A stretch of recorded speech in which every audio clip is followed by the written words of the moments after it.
13 years ago, we were working in a restaurant, and I was a cook, Angie was a waitress, and we were working paycheck to paycheck, and basically we would talk on our own. That possibly the chances of getting a house were slim, like real you know, slim, because you yeah. want to save, but also in reality of life, when you save, other things happen.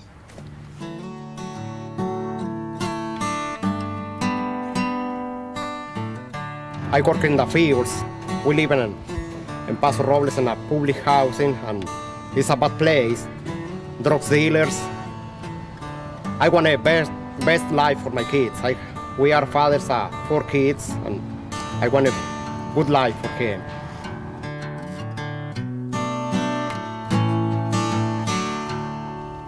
I always dreamed of owning my first home, but it seemed impossible because of my situation.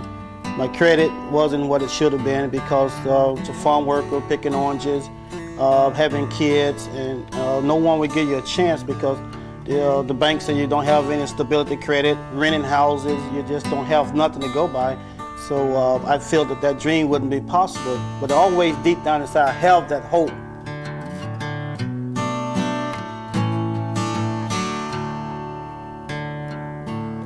You always dream of having your own things. You see people, you know, in the neighborhood, you know, you see your friends, they own homes, and you have a desire to own your own home, but you know deep inside, really you ain't got that kind of money to put down on a home, and if you go to the bank, they're just gonna laugh at you and say, look, you know, you gotta have the money down, and that's just something you don't have. And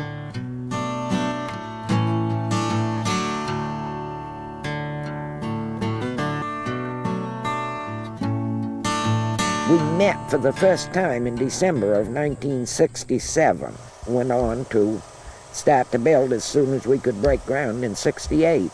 Since the 1960s, the United States Department of Agriculture has helped thousands of low-income families realize the dream of home ownership. Through a program known as Mutual Self-Help Housing, the USDA targets small towns and rural areas. The agency works in partnership with local community groups to help families build their own homes. Groups of 8 to 12 families who meet the program's qualifications spend the better part of a year working together in teams. When all of the homes are completed, the families move in. More than just houses, these families build neighborhoods and communities. Instead of money, their down payment is time and labor. Lives are transformed in the process. Home ownership is a cornerstone of the American dream. People don't want to always have to live and be dependent on public resources. They really want to be self-sufficient. To compare what self-help is like, I would have to say it was like having a baby, because when you start, you're so excited you can't wait to get here. And because everything is new and you have so much to learn and you just can't wait to get started. And then as the months go by, your back hurts, your feet swell, you feel, you just want to die.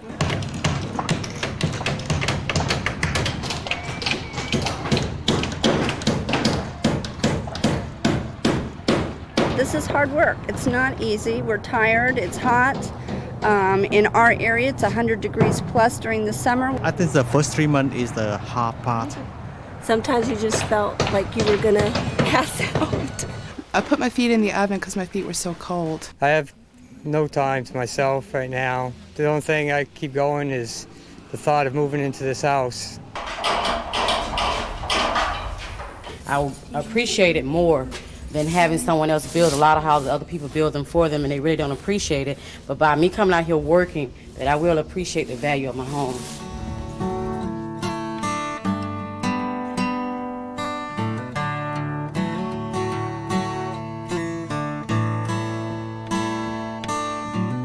Slef-Help housing has been one of the most important programs we've ever had in Chico County. It's cleaned up some neighborhoods that we really wanted to clean up, and it's added some new additions. It's provided people with a place to live that never thought they could own a home. It's been a tremendous economic boost to the city. A little over $1.5 million spent in land acquisition, attorney fees, contractors. and over $180,000 a year in building materials alone.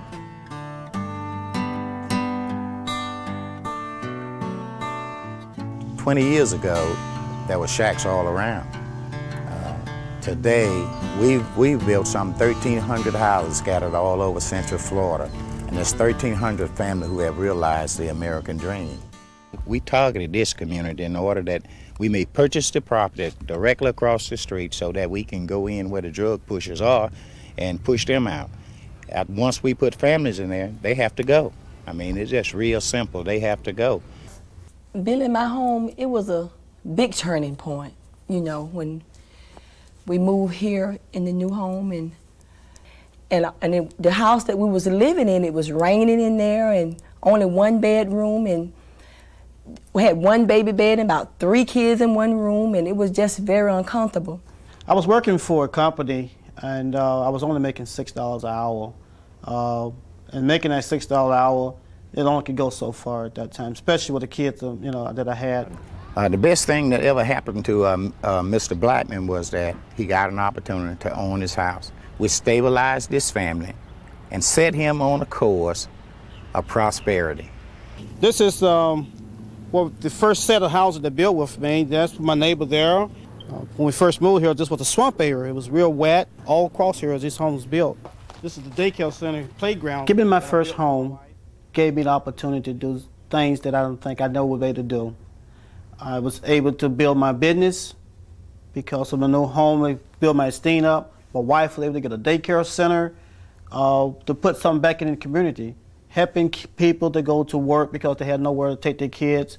From that, we escalated into doing community service work. Someone in your area that wants to be a captain. But I also want to know, how much time would you have to put into that? I watched the kids in this neighborhood walk the street with nothing to do. One kid I took special interest, Travis. I took this kid and took him to work, and he enjoyed what he was doing. He started changing his lifestyle. He was so proud of me taking him off the street.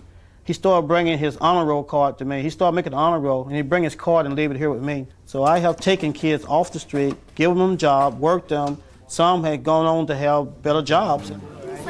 Nadia, when you start to sing, open your little mouth, okay? Okay. When you can't help yourself, you think that you can't help no one else. When you get an opportunity to better yourself, okay, and giving a home kind of better my position, make you feel better for yourself. And I really believe it's a breaking point in my life. Melodies from heaven, rain down on me, rain down on me. Melodies from heaven.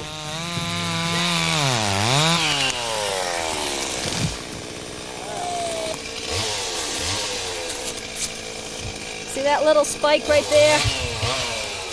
That's where I read all my elevations on the lot to say how high the septic system is, how high the foundation is, and the road, and the finish. When I was on welfare and living in the older house I was living in, I felt very trapped, and I was going nowhere, and going nowhere fast too. I didn't know where to turn and what to do about the situation, but just kind of keep my eyes and ears open all the time and try to find what would work for me, what would work for my family. Hi. Hi, guys. This whole self-help construction thing really opened up new doors to me. The program manager, Hank Wakefield, was describing what we'd be going through, what we'd be doing. And after we got done the meeting that night, I stopped to talk with him. I said, Hank, I said, this is what I want to do someday. I want to build these houses. I want to be on the employee end of this. Over here. This here is like the last bedroom, isn't it? This is one of the bedrooms right here. No, this will be your living room on this end. Your house is set this way.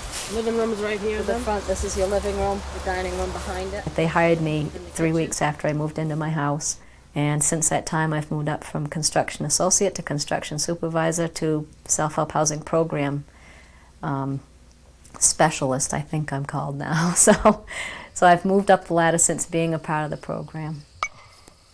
We need housing for low and moderate income people. They are the backbone of our community. They're the ones who flip the burgers and the ones who take your money at the lift tickets, at the ski resorts.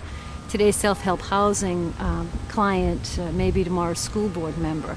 And those folks are important to us, and we want to make sure that their kids grow up in a safe environment. It was all worthwhile because I got my kids out of the city. I got them in a place where they can run, they can play, they can have fun, Their grades went way up. One of my children had like C's and D's, and he's up getting B's. And It's a sense of independence, it's a sense of working for yourself, When we were renting, we had nothing. This is where we chose to finally build our house. We're up in there with the kids checking it out, and there we are taking the first shovel full of dirt.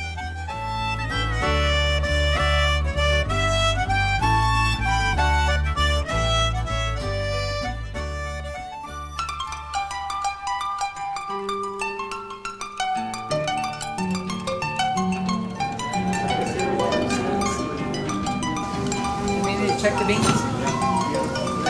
That looks good. About 18 years ago, Rudy and Angie Lopez got married. They were high school sweethearts. They came in and signed up to get a self-help house. But the Water and Sewer District had members on the board of directors who lived in the neighborhood, and again, the fear was struck in their hearts of low-income people coming into their neighborhood. So they resisted giving the subdivision water and sewer services. The first meeting that we went to was in the Dana School, Right. and they had a meeting with the gentleman that was against these homes. And he kept saying, I live there, I'm trying to fight, I don't want this development coming in. And all we could do is just tell him, hey, we're not out to harm you, we're just here. Yeah. We want homes just like you have one. After about 3, I would say, months of going with all the children and every month standing up and asking for service, the families decided they were going to get active. They even put a candidate up to run for the board of directors. And after about a 1.5 year struggle, we finally got approvals. Memory we have of accomplishment is when they said, okay, you guys will be building a house. It was at the restaurant we worked. And he runs out and he just grabs me. We got accepted. I'm like, we're getting a house. When they found out what lot that they were going to get, they drove down and they got out of the car and they sat on the lot and dreamed about this house. They would go down there every night after work and sit on the lot and dream about the house. All American families, a house is always an accomplishment. Yeah. Building a home. Yeah. Having a place where your kids can come and say, we're home. This is home. This is home. I come every day to this very day. I work all day, come home, and all I say when I walk in the door, I'm home. This is home. Mm-hmm. And it just gives you a good feeling about yourself.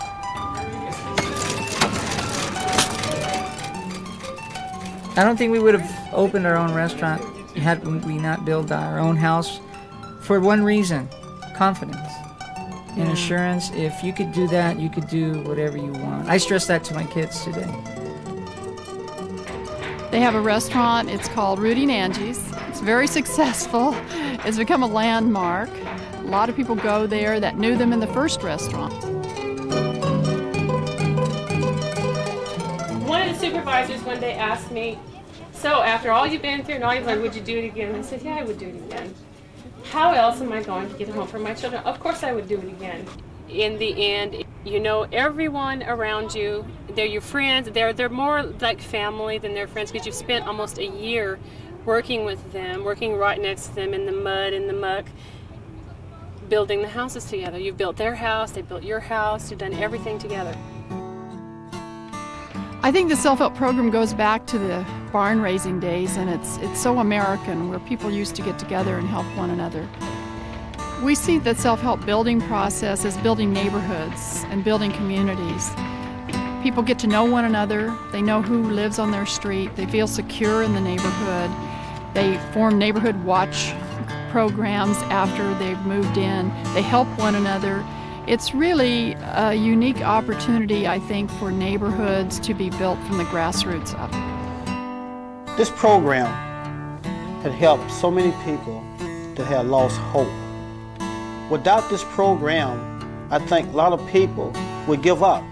I see a lot of people just, they blossom. It's like watching a flower open up. They really start to not only learn about construction, but they learn a lot about themselves. I pay income tax. We used to get a huge refund. We used to get more money than we'd pay in, you know?